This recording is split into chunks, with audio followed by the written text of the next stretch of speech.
Welcome to another episode of Consumer Protection and You with Ryan Lippe. Ryan today is going to be talking about all generations are susceptible to scams. So stay tuned.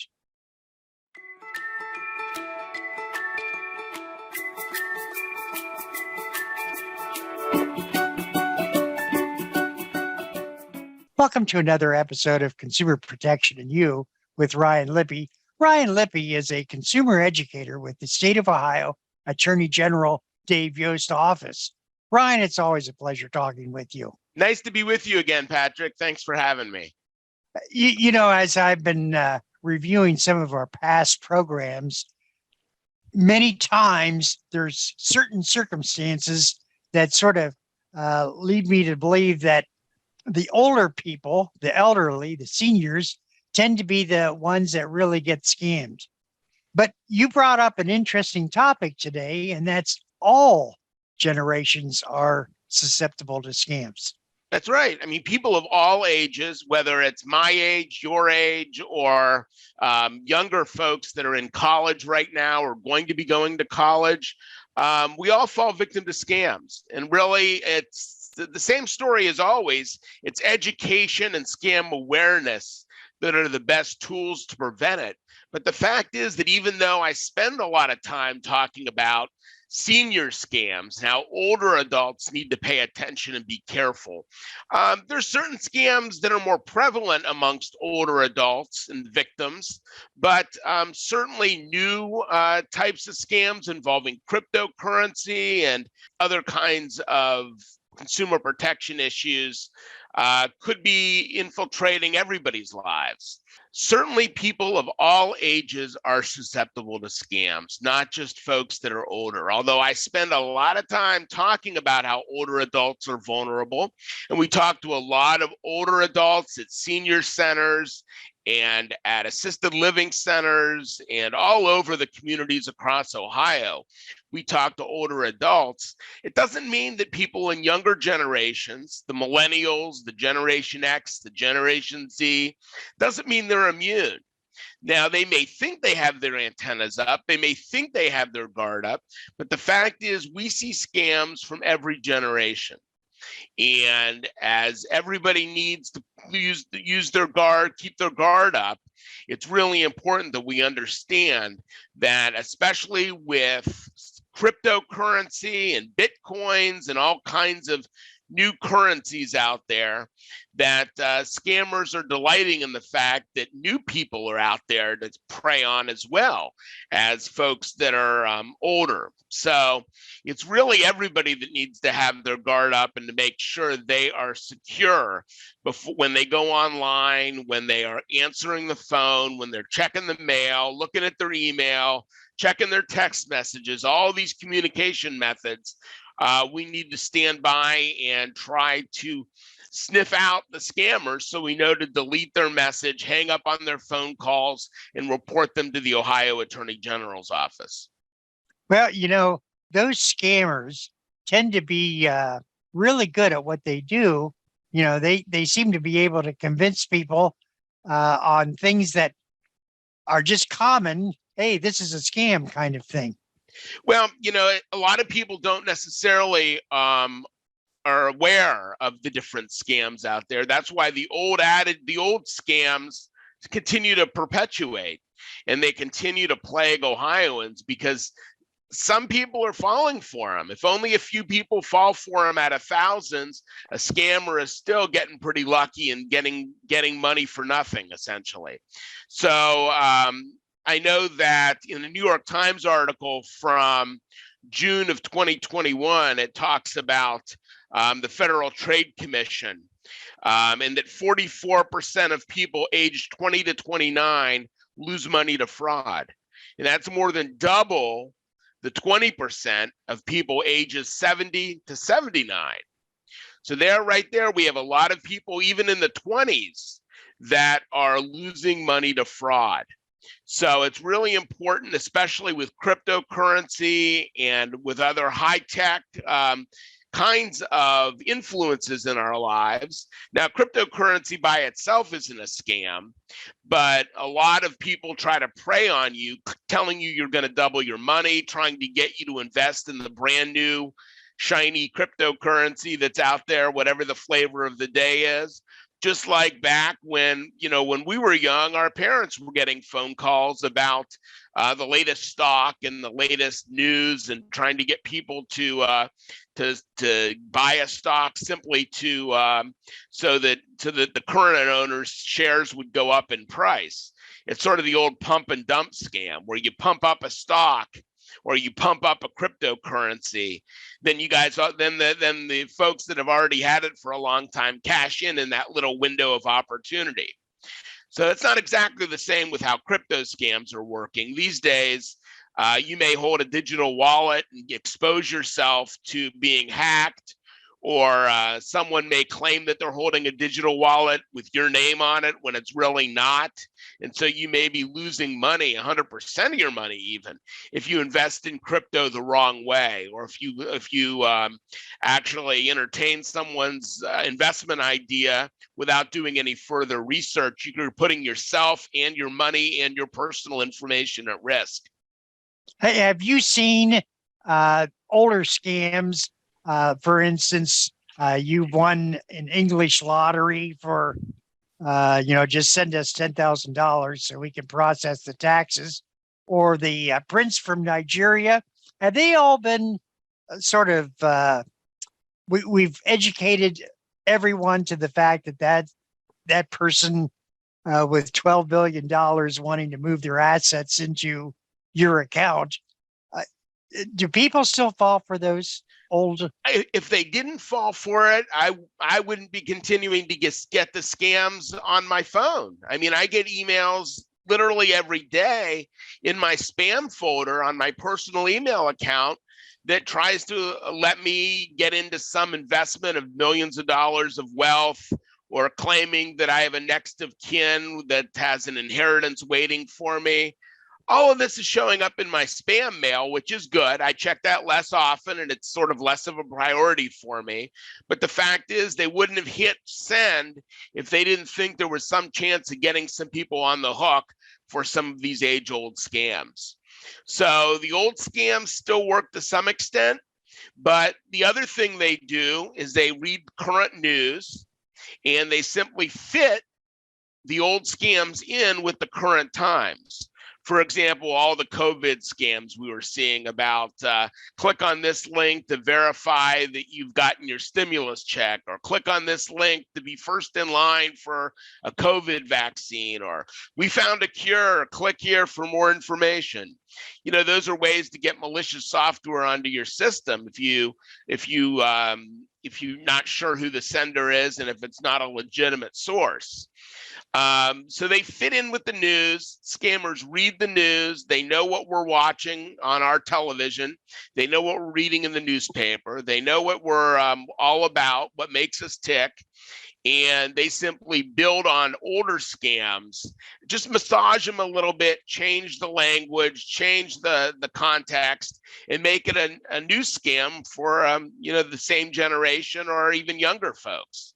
Are you seeing a lot of scams involved with tax refunds? We see some. Now, the thing that you have to be careful of in terms of taxes is, do you use a legitimate preparer, and that you've checked them out and you've gotten references, or that they have an IRS ID for being able to do your taxes as an enrollee agent, I think they're called. But some of the problems come when people don't read the fine print as well, where they might be guaranteed an instant refund, or a refund before the government even issues it, but it comes at a cost. It's sort of like a loan. And so they might not be telling you all the information in the big print. You may have to look at the fine print to figure out that it's actually just a loan. If somebody claims that you're going to absolutely get a refund before they even look at your tax return, that may be a problem. How would they know?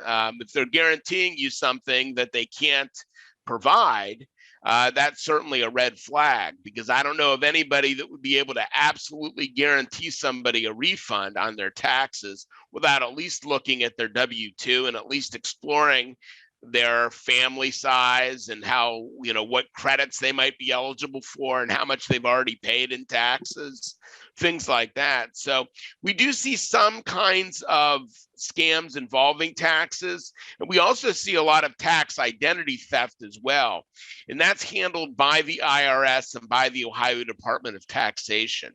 Every year we get people that get letters saying, we received your tax return, but it's a duplicate. We had received one earlier in the year using your social security number. So then you have to work with the IRS or the Ohio Department of Taxation to unravel that mess and make sure that you've regained your name and that you are going to be getting your refund that you're due and not the scammer. That's interesting. You mentioned social security numbers, and I know that children, when they're born, are issued a social security number. And oftentimes, it isn't until they're in their late teens when they do check their credit report. What's your recommendation for parents when it comes to checking their credit 2, 3, 4, 5 years when they're old? I would check credit no matter what age your child is to make sure they don't have a credit report, because we've had 15-year-olds in our office that have had long credit reports when they've never asked for any credit. They're only 15, but someone has figured out a way to use their social security number that had been compromised in a scam to get credit in their name. So just think about it. Now, if you're older, if you have established credit and you have a good credit score, that's certainly an attractive target for an identity thief. But so is someone with no credit report, because at least they don't have any blemishes. They don't have any past due amounts. They don't have any bankruptcies. They don't have any forfeitures. Nobody's ever reclaimed their car because their car loan went bad. So a clean record sometimes is attractive to a scammer, and that could be someone who's 10 years old, who's 15 years old. So it's really important that you check credit for your child to make sure they don't have a credit report, because if they do, that brings up all kinds of red flags. So one thing is for certain that you can do to help prevent child identity theft, and that is to freeze their credit. And any parent can do this. If your child is under 16 years of age, you can go and you can provide documentation that shows you're their parent, you're acting on their behalf, and you can freeze their credit, which means they open a credit report and then immediately freeze it at the credit reporting bureaus. And then at that point, it becomes just like your credit is frozen and my credit is frozen. New creditors won't be able to access the credit report for that child. Now, the thing is, if you don't do that, then that social security number may be out there somewhere, ripe for the picking in terms of someone creating a credit report for that child using their social security number and using their identifiable information illegally to commit some type of identity theft. So it's really important that every parent out there seriously considers freezing their child's credit, and that'll last until they turn 16 years of age. So, and at that point, the child can decide to keep that freeze on there for as long as they want it on there for. You can lift the freeze, you can replace the freeze, you can do whatever you want. It's your credit file. You have control over it, and you can leave it frozen for 10 years if you want to leave it frozen for 10 years. You can always unfreeze it if you do need credit, or you're getting your first car loan, or you're getting your first mortgage, something like that's really important. They will need to check your credit report for that kind of a loan. So you definitely want to unfreeze your credit one, but two, or all three credit reporting bureaus, depending on which bureau they're going to be using. But it's really important that you institute a freeze on your children's credit. Those that are issued Medicare cards, I'm not sure if they're linked to Social Security or if you have a different number of that. Well, they used to be linked to Social Security. It used to have your Medicare number, your ID number, and it used to be your Social Security number. Not tough for scammers to figure out. But fortunately, I think it might have been 2019 when Medicare issued new cards to everybody that was eligible for Medicare.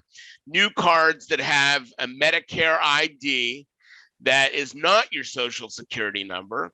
It's just a random number that's assigned to you.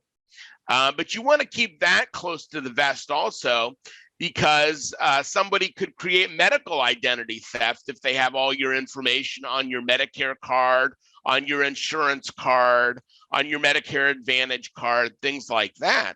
Remember, it's not just your Social Security number with credit identity theft. It's also medical, criminal, utility, all different kinds of identity theft is out there. So if they can't exploit you for one of them, they might be able to exploit you for another form of identity theft, so long as they have some of your personal information. Are you seeing that there's a lot of scammers out there trying to get people's medical cards? Absolutely. Absolutely. And sometimes they even do it under the guise of saying they are Medicare or they are Social Security or they are Medicaid. So sometimes it's a straight up imposter scam where they'll try to say that they're an official with a program like that, simply to get your Medicare number and other personal information. There's been long running scams out there in terms of back braces and other medical devices and medical equipment, where they say, hey, do you need this? Well, we can get it for you for free, and we'll just bill your Medicare company, your Medicare account. Well, then it's not really free. Somebody's paying for it, taxpayers, and it's really important that if you need any type of medical device or durable medical equipment, that you don't buy into any of these commercials, that you go to your doctor and have them prescribe something like that for you to get it legitimately. There are one-stop shops out there that'll claim they can give you something, but what if it's not good for you? What if it's not quality? What if it's not the kind that will physically help you to the extent that one doctors would recommend would? So nothing's free in life. If they say that Medicare is paying for it, that means we're all kind of paying for it. So it's really important to quit the, to try to stop Medicare fraud and Medicare scams when they occur as well. And that's where I sort of work with Pro Seniors, a group in Cincinnati. Pro Seniors runs the Senior Medicare Patrol. And so they are all about trying to help defeat Medicare fraud as well, and to make sure that money goes back to taxpayers. And Pro Seniors website, I believe, is proseniors.org, but they are a wonderful resource if you want more information about Medicare fraud, the latest scams that are out there trying to attract older adults. And we know for sure, we started this program talking about how every generation is vulnerable to scams.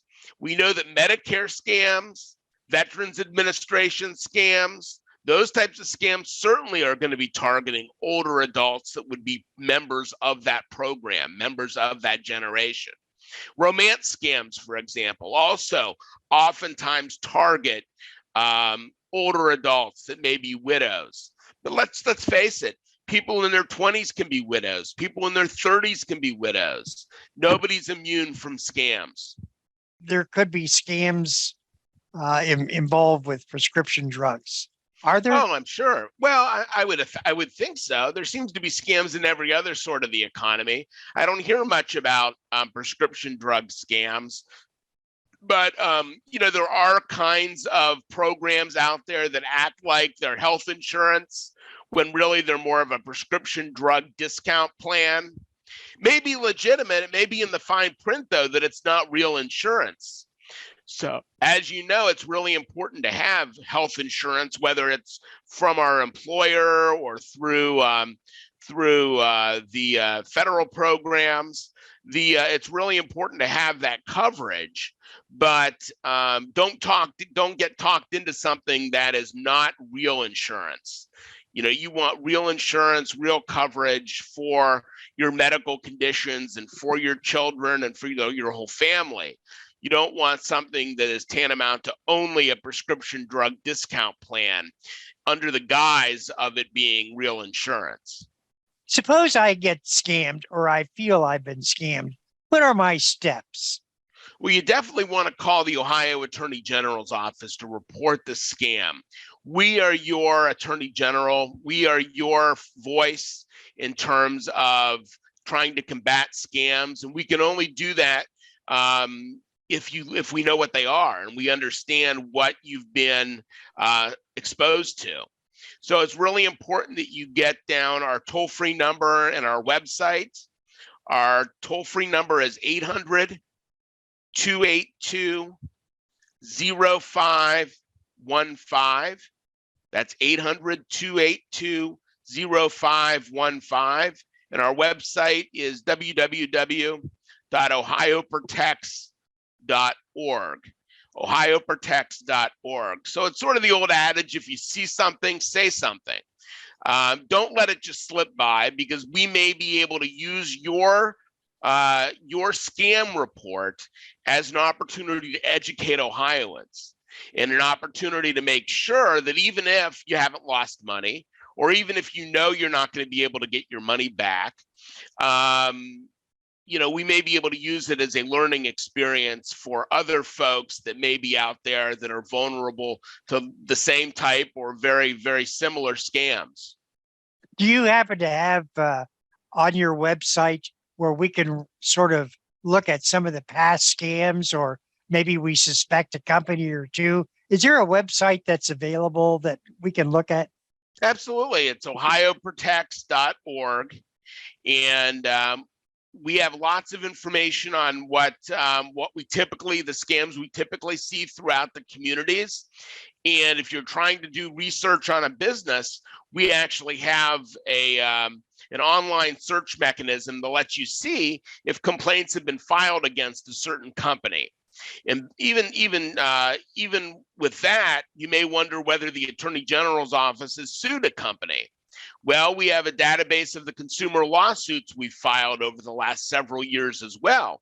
Any judgments that are rendered against companies, anybody that's been in trouble with our office and with the court system in the recent past is going to be in that database. So it's really important that you keep that website bookmarked on your web browser, www.ohioprotects.org. And you are able to search consumer complaints. You're able to get more information about judgments and problems that we've had with certain companies, whether it be home repair, or automobile, or shopping. Those types of categories, all those kinds of companies are included in that massive database. I'm assuming that since you're with the state of Ohio, only Ohio businesses are involved. What about those businesses that are out of the country or in another state? Well, the fact is that we are able to take complaints about other companies outside the state of Ohio. If you're an Ohio resident and you've been defrauded by someone as far away as Nigeria or Ghana, we can help you. Now, if it's a total scam, it's going to be difficult to get your money back because you probably paid with a prepaid money card or MoneyGram or Western Union or a gift card, some way that's difficult for us to be able to get your money back. Scammers know that. That's why they use those currencies. But you can always report scams, even worldwide scams, you can report to our office. And if you have a problem with a legitimate business, if they're not treating you properly and they're outside of the state of Ohio, still give us a call. Obviously, you could also call the Attorney General's office and the Better Business Bureau that the office is functioning in, but you can always rely on the Ohio Attorney General's office to at least get a report and look into those types of matters. What are some pieces of advice you would give to all of the viewers?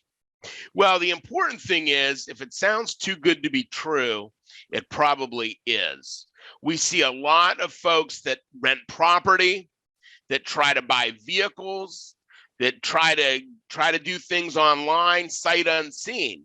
And it's very important that you don't ever put money on a property, a deposit or first month's rent, or try to buy a vehicle online without actually seeing the car, without actually seeing the apartment, without actually seeing the house, especially if it seems like too good of a deal to actually be true.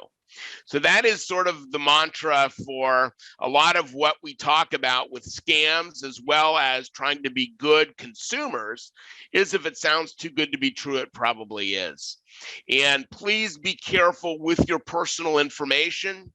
Personal information is worth money to identity thieves and those that deal with identity thieves. So be as frugal with your personal information as you would be with your wallet. Hold things close. Be skeptical out there. Be very skeptical of anybody wanting personal information unexpectedly from you. Be skeptical, be aware, keep your guard up. And if you see something out there that doesn't seem right to you, give us a call. Use our toll-free number. We are here to help, and we are protecting the unprotected, in the words of Attorney General Dave Yost. We are there as your consumer protection agency. Hey, we're talking with Ryan Lippe. Ryan Lippe is a consumer educator with the State of Ohio Attorney General's office, Dave Yost. Thank you, Ryan. Thank you. I appreciate it.